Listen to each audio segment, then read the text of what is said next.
അങ്ങനെ ആകാശവും ഭൂമിയും അവയിലുള്ള സമസ്തവും പൂർണ്ണമായി.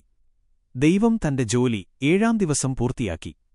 താൻ തുടങ്ങിയ പ്രവൃത്തിയിൽ നിന്നു വിരമിച്ച് 7-ാം ദിവസം അവിടുന്ന് വിശ്രമിച്ചു. ദൈവം 7-ാം ദിവസത്തെ അനുഗ്രഹിച്ചു വിശുദ്ധമാക്കി.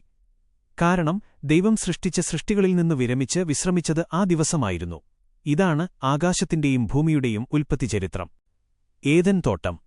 ദൈവമായ കർത്താവ് ആകാശവും ഭൂമിയും സൃഷ്ടിച്ച നാളിൽ ഭൂമിയിൽ ഒരു ചെടിയും ഉണ്ടായിരുന്നില്ല. കാരണം അവിടുന്ന് ഭൂമിയിൽ മഴ പെയ്യിച്ചിരുന്നില്ല. കൃഷി ചെയ്യാൻ മനുഷ്യനുമുണ്ടായിരുന്നില്ല. എന്നാൽ ഭൂമിയിൽ നിന്നൊരു നീരുറവ ഉയർന്ന് ഭൂതലമെല്ലാം നനച്ചു. ദൈവമായ കർത്താവ് ഭൂമിയിലെ പൊടികൊണ്ട് മനുഷ്യനെ രൂപപ്പെടുത്തുകയും അവന്റെ നാസാരന്ധ്രങ്ങളിലേക്ക് ജീവശ്വാസം ഊതുകയും ചെയ്തു. അങ്ങനെ മനുഷ്യൻ ജീവനുള്ളവനായിത്തീർന്നു.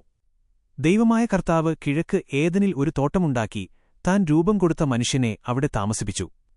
കാഴ്ചയ്ക്കും ഭക്ഷിക്കാനും സ്വാദുള്ള പഴം കായ്ക്കുന്ന എല്ലാത്തരം വൃക്ഷങ്ങളും അവിടുന്ന് മണ്ണിൽ നിന്ന് പുറപ്പെടുവിച്ചു. തോട്ടത്തിന്റെ നടുവിൽ ജീവന്റെ വൃക്ഷവും നന്മതിന്മകളെക്കുറിച്ചുള്ള അറിവിന്റെ വൃക്ഷവും അവിടുന്ന് വളർത്തി. തോട്ടം നനയ്ക്കാൻ ഏദനിൽ നിന്ന് ഒരു നദി പുറപ്പെട്ടു. അവിടെ വെച്ച് അത് 4 കൈവഴികളായി പിരിഞ്ഞു. ഒന്നാമത്തതിന്റെ പേര് പിഷോൻ. അത് ഹവീല മുഴുവൻ ചുറ്റിയൊഴുകുന്നു. ആ നാട്ടിലെ സ്വർണ്ണം മേൽത്തരമാണ്. അവിടെ സുഗന്ധദ്രവ്യങ്ങളും പവിഴപ്പുറ്റുകളുമുണ്ട്. രണ്ടാമത്തെ നദിയുടെ പേര് ഗിഹോൺ. അത് കുഷ് എന്ന നാടിനെ ചുറ്റിയൊഴുകുന്നു. മൂന്നാമത്തെ നദിയുടെ പേര് ടൈഗ്രീസ്. അത് അസ്സീറിയയുടെ കിഴക്കുഭാഗത്തുകൂടി ഒഴുകുന്നു. നാലാമത്തെ നദി യൂഫ്രട്ടീസ്. ദൈവമായ കർത്താവ് മനുഷ്യനെ ഏദൻ തോട്ടം സംരക്ഷിക്കാനും കൃഷി ചെയ്യാനും അവിടെയാക്കി. അവിടുന്ന് അവനോട് കൽപ്പിച്ചു, തോട്ടത്തിലെ എല്ലാ വൃക്ഷങ്ങളുടെയും ഫലം ഭക്ഷിച്ചുകൊള്ളുക. എന്നാൽ നന്മതിന്മകളെക്കുറിച്ചുള്ള അറിവിന്റെ വൃക്ഷത്തിലെ ഫലം നീ തിന്നരുത്. തിന്നുന്ന ദിവസം നീ മരിക്കും. ദൈവമായ കർത്താവ് അരുളിച്ചെയ്തു, മനുഷ്യൻ ഏകനായിരിക്കുന്നത് നല്ലതല്ല. അവന് അനുയോജ്യമായൊരു തുണയെ ഞാൻ നൽകും. ദൈവമായ കർത്താവ് ഭൂമിയിലെ സകല മൃഗങ്ങളെയും ആകാശത്തിലെ സകല പക്ഷികളെയും മണ്ണിൽ നിന്ന് രൂപപ്പെടുത്തി അവയെ മനുഷ്യന്റെ മുമ്പിൽ കൊണ്ടുവന്നു.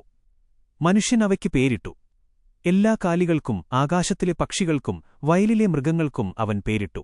എന്നാൽ തനിക്കിണങ്ങിയ തുണയെ കണ്ടില്ല. അതുകൊണ്ട് ദൈവമായ കർത്താവ് മനുഷ്യനെ ഗാഢനിദ്രയിലാഴ്ത്തി. ഉറങ്ങിക്കിടന്ന അവന്റെ വാരിയെല്ലുകളിൽ ഒന്ന് എടുത്തതിനുശേഷം ആവിടം മാംസം കൊണ്ട് മൂടി. മനുഷ്യനിൽ നിന്നെടുത്ത വാരിയെല്ലുകൊണ്ട് അവിടുന്ന് ഒരു സ്ത്രീക്ക് രൂപം കൊടുത്ത് അവളെ അവന്റെ മുമ്പിൽ കൊണ്ടുവന്നു. അപ്പോൾ അവൻ പറഞ്ഞു, ഒടുവിലിതാ എന്റെ അസ്ഥിയിൽ നിന്നുള്ള അസ്ഥിയും മാംസത്തിൽ നിന്നുള്ള മാംസവും. നരനിൽ നിന്ന് എടുക്കപ്പെട്ടതുകൊണ്ട് ഇവൾ നാരി എന്ന് വിളിക്കപ്പെടും. അതിനാൽ പുരുഷൻ മാതാപിതാക്കളെ വിട്ട് ഭാര്യയോട് ചേരും. അവർ ഒരേ ശരീരമായിത്തീരും. പുരുഷനും അവന്റെ ഭാര്യയും നഗ്നരായിരുന്നുവെങ്കിലും അവർക്ക് ലജ്ജ തോന്നിയിരുന്നില്ല.